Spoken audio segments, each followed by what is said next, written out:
In the ancient land of Israel, there lived a man named Elijah.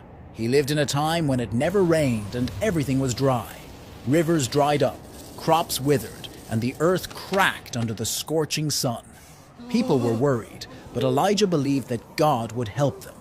Elijah lived by a little brook called Cherith because God told him to go there and hide from King Ahab and his queen, Jezebel, who led the people to worship false gods. Every day, black ravens brought Elijah bread and meat so he could survive far from the city. This was a special way God took care of Elijah.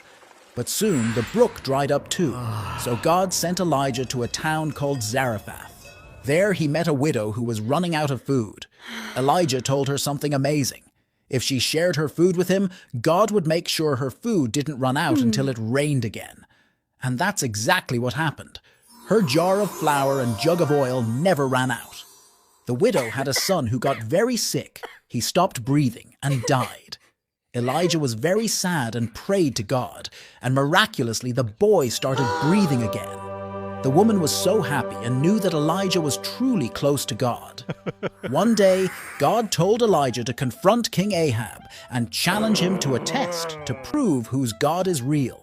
He went to a place called Mount Carmel to show the people who the real God was. He challenged the prophets of a false god, Baal. They both would sacrifice a bull on an altar, but they wouldn't start the fire themselves. Instead, they would ask their gods to do it. The prophets of Baal tried all day, but nothing happened. Then it was Elijah's turn. He repaired the altar of God that had been broken, placed his sacrifice upon it, and even poured water over it. He prayed, and suddenly fire came down from the sky and burned up his sacrifice. Everyone was amazed and realized that Elijah's God was the real God. After this, Elijah prayed for rain on top of Mount Carmel. A tiny cloud grew bigger and bigger. Then it started to rain. Everyone was so relieved and happy. After Elijah made it rain, Queen Jezebel got really angry.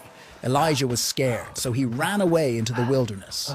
While Elijah was hiding and feeling really alone, something amazing happened.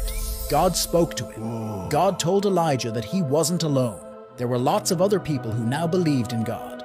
This made Elijah feel much better. God also told him about new things to do and about a man named Elisha who would help him and one day be his successor.